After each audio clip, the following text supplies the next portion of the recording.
नमस्कार दोस्तों, सुभाष की बात में आपका स्वागत है। आज सुभाष की बात बेटियों के पक्ष में होगी। दरअसल हम बेटे बेटी में फर्क करते हैं। दरअसल हम पुरुषवादी मानसिकता के कारण बहुत बार हम अपनी बेटियों को पैदा होने से रोकते हैं, भ्रूण हत्या होती है और अब लिंग परीक्षण भी अपराध घोषित हुआ है। बावजूद इसके हमारे समाज की मानसिकता में बदलाव नहीं आया है। हम अपनी बेटियों को अपने बेटों से कमतर समझते हैं। यही वजह है कि बेटियां ठीक से बड़ी भी नहीं हो पाती, बाल विवाह कर देते हैं। बेटियों को हम पराया धन समझते हैं और अगर कोई बेटी अपने पिता की जो संपत्ति उसमें हक मांगे, जो कि उसका कानूनन अधिकार है, तो भी भाई भाभी और समाज उसको बहुत अच्छी नज़रों से नहीं देखता। पर इस बीच में इस सदी के महानायक अमिताभ बच्चन ने अपनी बेटी श्वेता बच्चन नंदा के पक्ष में अपना जो घर था प्रतीक्षा, जो कि करोड़ों रुपए का था, जहां पे हरिवंश राय बच्चन और तेजी बच्चन रहा करते थे, जो अमिताभ बच्चन के दिल के बहुत करीब था, उस घर को उन्होंने अपनी बेटी के नाम किया। और उनकी तस्वीर सोशल मीडिया पे बेटी के साथ जिस तरह से जारी हुई, उसमें हर बेटी के पिता ने ये महसूस किया कि कहीं ना कहीं बेटियों को उनका हक मिलना चाहिए। हमारा कानून इस बारे में क्या कहता है, जरा इसको भी सुन लें कि हिंदू उत्तराधिकारी कानून 1956 में बनाया गया था। उसके अनुसार पिता की संपत्ति पे बेटी का उतना ही अधिकार है जितना कि बेटे का। बेटियों के अधिकार को पुख्ता करते हुए इस उत्तराधिकारी कानून में 2005 में हुए संशोधन और 2020 में सुनाए गए एक सुप्रीम कोर्ट के फैसले ने पिता की संपत्ति पे बेटी के अधिकार को लेकर किसी भी तरह के संशय को समाप्त कर दिया। हिंदू उत्तराधिकारी अधिनियम में 2005 में संशोधन करके जहां यह स्पष्ट किया गया कि पिता द्वारा खुद से अर्जित की गई संपत्ति पे बेटी का बेटों के बराबर हक है। इस दावे पर इससे कोई फर्क नहीं पड़ेगा कि पिता का देहांत बिना वसीयत बनाए हो गया या बेटी विवाहित है अथवा नहीं। वहीं दूसरी ओर 2020 में सुनाए गए एक फैसले में कहा गया है कि बंटवारे में मिलने वाली पैतृक संपत्ति पर भी बेटी अपना दावा कर सकती है। सुप्रीम कोर्ट ने इसी साल जनवरी में पिता की संपत्ति पर बेटी के अधिकारों को लेकर एक ऐतिहासिक फैसला सुनाया। इसमें प्रावधान किया गया है कि पिता की संपत्ति खुद से अर्जित हुई या बंटवारे में मिली हो, विरासत को पाने का हक बेटियों को है। हिंदू पिता जिसका बिना वसीयत के देहांत हो जाता है, उसकी संपत्ति पर भी बेटी को परिवार के दूसरे सदस्यों जैसे पिता या भाई या बेटे बेटियों की वरीयता दी जाएगी। अपने भाइयों के बराबर उसको हक होंगे। अगर उसको संपत्ति नहीं मिलती तो न्यायालय जा सकती है। अब यहाँ एक बड़ा बुनियादी सवाल आता है कि कितनी बहनें हैं जो भाई के खिलाफ कोर्ट जाती हैं। बेचारी बहनें कहीं नहीं जाती हैं, वो सोचती हैं कि 30 त्यौहार में भाई भाभी उनको बुला लें, कुछ कपड़े लत्ते दे दें, आओ भगत कर दें। वो कभी पलट के नहीं जाती और अपने भाइयों के लिए रक्षाबंधन में लौटती हैं, उनके हाथों में राखियाँ बांधती हैं, उनके लिए दुआएं करती हैं और वो सोचती हैं कि मेरे भाई, मेरे पिता का घर सुरक्षित रहे। अगर कोई बिटिया गलती से अपने पिता की संपत्ति में हक मांगने लगे और अगर भाई बहुत उदार नहीं है या भाभी उदार नहीं है, उदारता की यहाँ जरूरत भी नहीं है, उसका अधिकार है, पर लोग ये समझते हैं कि लड़की, हम जब इसको विदा कर दिए तो ये लड़की वापस क्यों आई और ये पिता की संपत्ति में हक क्यों मांग रही है। कितने पिता हैं जो बहुत उदारता से अमिताभ बच्चन की तरह अपनी बेटियों को अपने जीते जी उनका हक देते हैं, ऐसा कम है। पर हाँ, समाज बदल रहा है। अब बहुत सारे लोग 2 बेटियों के पिता हैं, 1 बेटी के पिता हैं और उसी में खुश हैं, उनको बेटे की चाहत नहीं है। वो जानते हैं कि हमारी कपाल क्रिया जो है वो कैसे भी हो जाएगी, इसके लिए बेटे का होना जरूरी नहीं है। बहुत बार तो बहुत सारे बेटे बाप की जीते जी कपाल क्रिया पे आमादा होते हैं और बाप देखते हैं कि किस तरह से जो है बेटे और बहू मिलकर माँ बाप को अलग करते हैं। हम बहुत सारे हमारे समाज में इस समय बहुत अलग अलग तरह से हम देखते हैं कि एकाकी समाज हो रहा है। जो वृद्ध आश्रम है, जहाँ पे निराश्रित आश्रम है, वहाँ पर जिस तरह से माता पिता की कहानियाँ सामने आती हैं वो हमको चौंकाती हैं।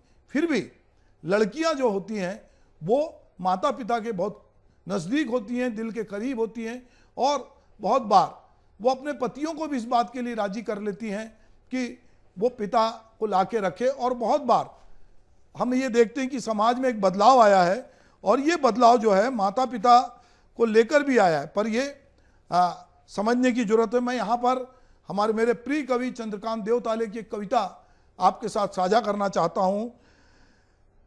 प्रेम पिता का दिखाई नहीं देता, तुम्हारी निश्चल आंखें तारों सी चमकती हैं, मेरे अकेलेपन की रात के आकाश में प्रेम पिता का दिखाई नहीं देता। ईश्वर की तरह होता है, जरूर दिखाई देती होंगी नसीहतें नुकीले पत्थरों सी, दुनिया भर के पिताओं की लंबी कतार में पता नहीं कौन सा कितना करोड़वां नंबर है मेरा, पर बच्चों के फूलों वाले बगीचे की दुनिया में तुम अव्वल हो पहली कतार मेरे लिए। मुझे माफ करना, मैं अपनी मूर्खता और प्रेम में समझा था मेरी छाया के तले ही सुरक्षित रंग बिरंगी दुनिया होगी तुम्हारी।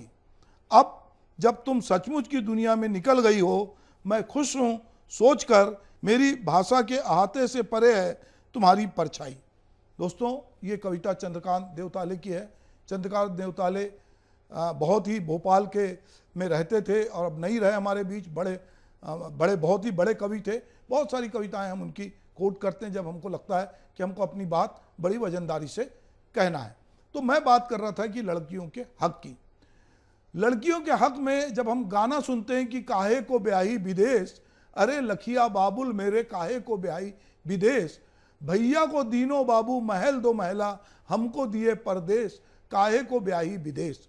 दरअसल ये एक शोक गीत है स्त्री का कि वो इस बात की अफसोस करती है, एक लड़की पिता से शिकायत करती है कि आपने भाई को तो महल दो महला दिया है और मुझे आपने कहीं दूर ब्याह दिया है जहाँ से मेरी कोई खोज खबर नहीं आती। टेक्नोलॉजी और समय बदला है। अब लड़कियाँ रोज़ व्हाट्सएप पे आपसे बात करती हैं, आप बहुत आपका ख्याल रखती हैं। मेरी बेटी, खुद की बेटी ऑस्ट्रेलिया में रहती है, मैं रोज़ उससे बात करता हूँ, उसकी बेटी से बात करता हूँ।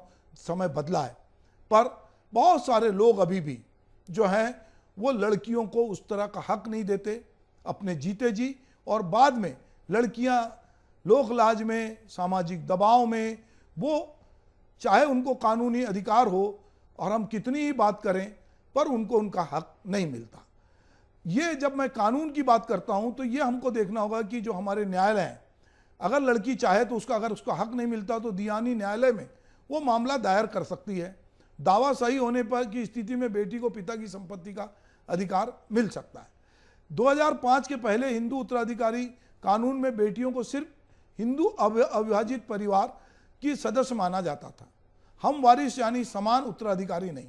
हम वारिस या समान उत्तराधिकारी वे होती थी जिनके अपने पहले से 4 पीढ़ियों की अविभाजित संपत्तियों का हक होता था। हालांकि बेटियों का विवाह हो जाने पर उसे हिंदू अविभाजित परिवार का हिस्सा नहीं माना जाता था, पर 2005 में संशोधन के बाद और 2020 में सुप्रीम कोर्ट के निर्णय के बाद ये स्थिति एकदम साफ हो गई है कि बेटियों को भी उतना ही हक है जितना बेटों को है। समझदार पिता, समझदार माता अपने जीते जी, जैसा कि अमिताभ बच्चन ने किया और बहुत सारे लोगों ने किया होगा, क्योंकि अमिताभ बच्चन एक आइकॉन है और उनका एक बड़ा नाम है। जब कोई हीरो कुछ करता है तो आपको लगता है कि आप उसको फॉलो करते हैं।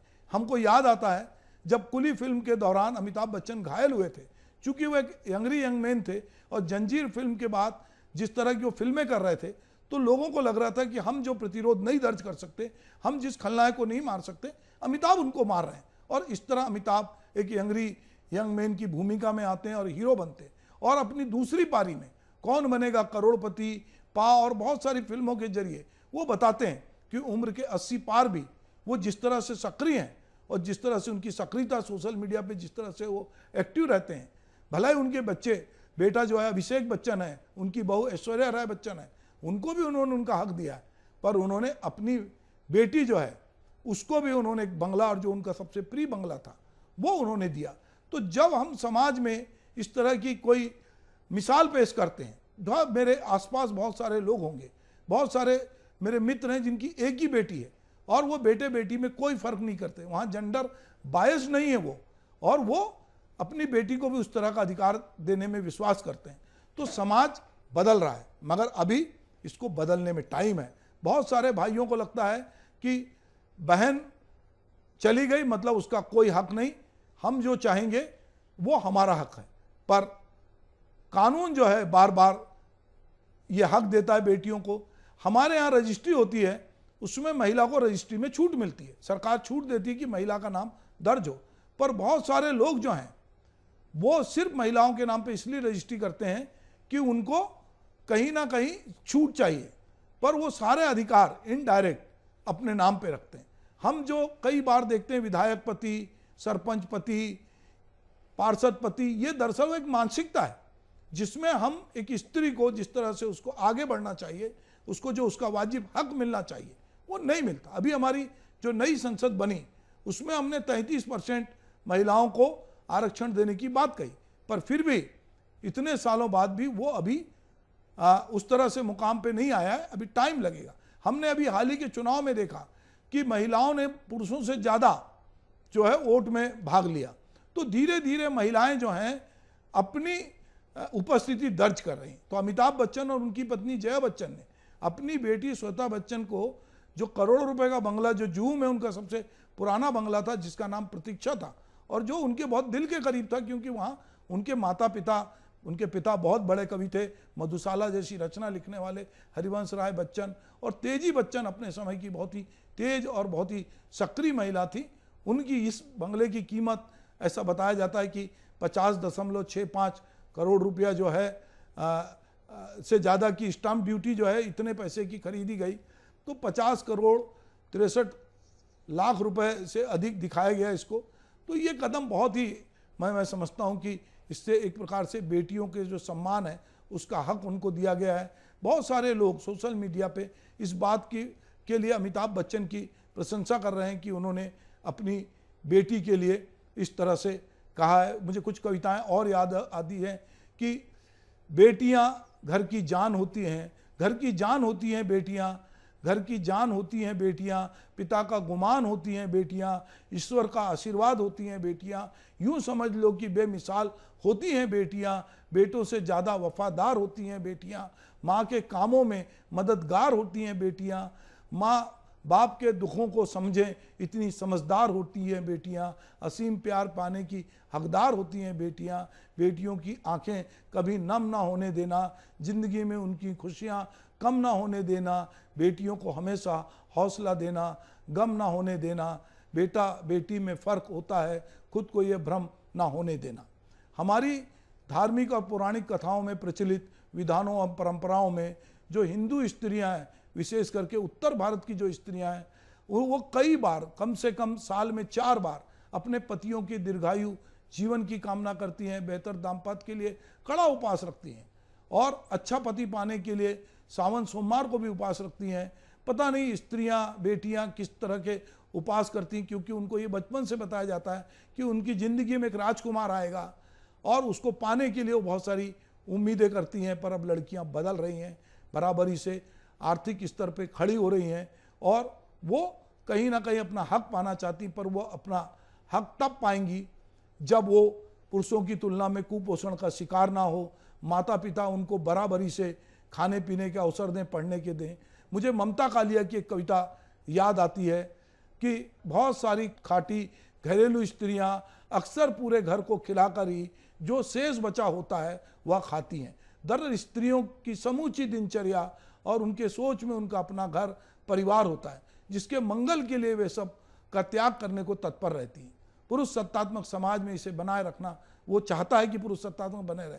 जो हमारे 30 त्यौहार हैं उसमें कहीं ना कहीं ये जो इस बात को उचित ठहराते हैं कि पुरुष उस तरह से उपास नहीं होते, पर बहुत सारे पुरुष हैं कि अब वो दरअसल स्त्री के साथ कंधे से। अमिताभ ने अपनी बेटी के लिए किया, तो कहीं ना कहीं अब थोड़ा थोड़ा सोच का दायरा बदला है, पर फिर भी हमको लगता है कि अभी भी हमारे समाज में हम जब स्त्री को पूजते हैं, हम लक्ष्मी के रूप में, देवी के रूप में, दुर्गा के रूप में, पर जब हम उसके साथ जाति करते हैं तो हमको लगता है कि हम कहीं ना कहीं स्त्री के साथ उसका जो हक होना चाहिए, उस हक की जो उसका त्याग है उसका उस तरह से सम्मान नहीं करते।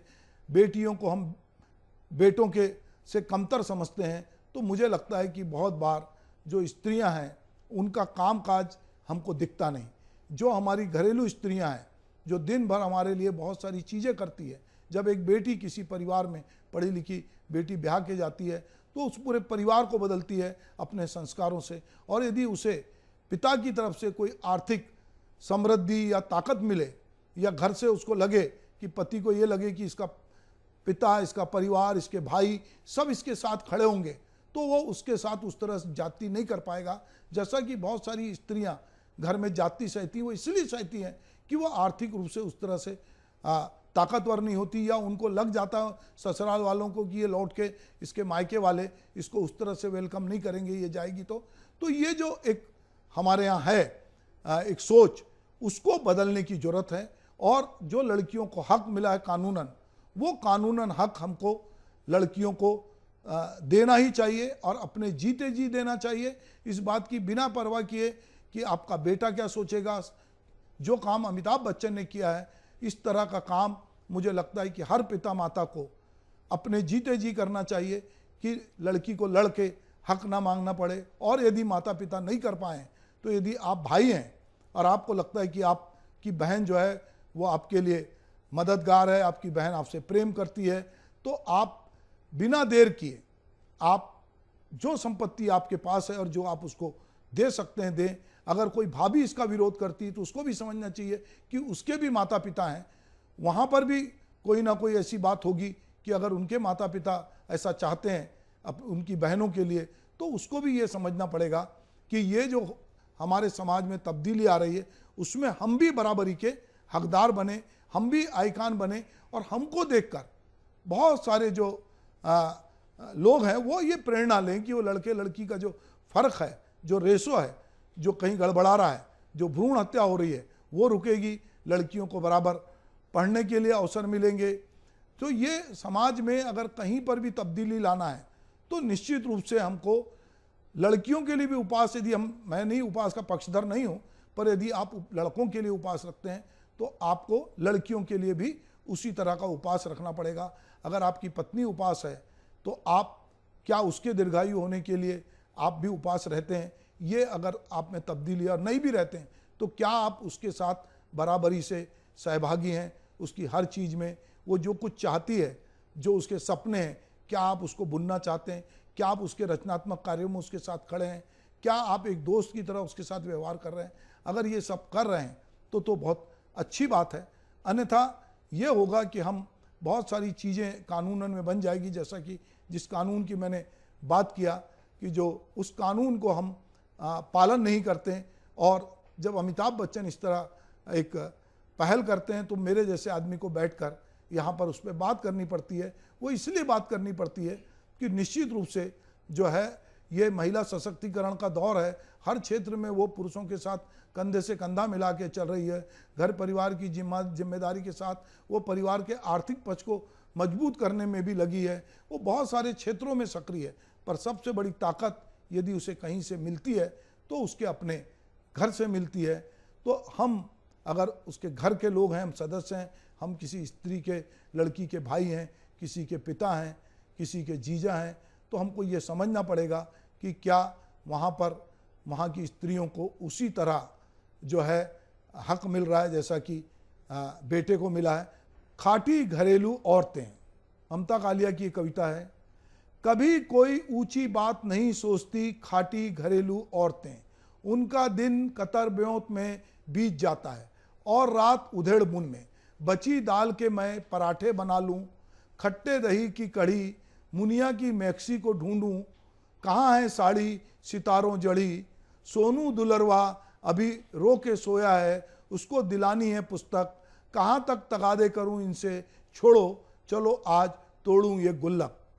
तो ये एक उनकी कविता। और एक अमृता प्रीतम की एक कविता है वसीयत कविता अमृता प्रीतम जैसी लेखिका लिखती हैं, तो हमको समझना पड़ेगा कि स्त्री किस तरह से सोचती है। अपने पूरे होशो हवास में लिख रही हूँ आज मैं वसीयत अपने मरने के बाद, खंगालना मेरा कमरा, टटोलना हर एक चीज, घर भर में बिन ताले के मेरा सामान बिखरा पड़ा है, दे देना मेरे ख्वाब उन तमाम स्त्रियों को जो किचन से बेडरूम तक सिमट गई अपनी दुनिया में, गुम गई हैं वो भूल चुकी हैं सालों साल पहले ख्वाब देखना, बांट देना मेरे ठाके वृद्धा आश्रम के उन बूढ़ों में जिनके बच्चे अमेरिका के जगमगाते शहरों में लापता हो गए, टेबल पे मेरे देखना कुछ रंग पड़े होंगे, उस रंग से रंग देना उस बेवा की साड़ी जिसके आदमी के खून से बॉर्डर रंगा हुआ था तिरंगे में लिपट कर, वो कल शाम सो गया है। आंसू मेरे दे देना तमाम शायरों को, हर बूंद से होगी गजल पैदा, मेरा वादा है, मेरा मान मेरी आबरू उस वैश्या के नाम है। बेचती है जिस्म जो बेटी को पढ़ाने के लिए, इस देश के एक एक युवक को पकड़ के लगा देना इंजेक्शन। मेरे आक्रोश का पड़ेगी इसकी जरूरत, क्रांति की दिन उन्हें दीवानगी मेरी हिस्से में है, दीवानगी मेरी हिस्से में है। उस सूफी के निकला है जो सब छोड़कर खुदा की तलाश में, बस बाकी बची मेरी ईर्षा, मेरा लालच, मेरा क्रोध, मेरा झूठ, मेरा स्वार्थ। तो एक ऐसा करना, उन्हें मेरे संग ही जला देना। तो दोस्तों, हम आज लड़कियों के पक्ष में जो अमिताभ बच्चन ने अपनी बेटी के लिए किया है उसकी बात कर रहे थे, और हम उम्मीद करते हैं कि सुभाष की बात सुनने के बाद अगर आपने अभी तक अपनी बेटी बहन के पक्ष में इस तरह का कोई निर्णय नहीं लिया है तो जरूर लें, ताकि आपकी बेटियां चैन से रह सकें। नमस्कार।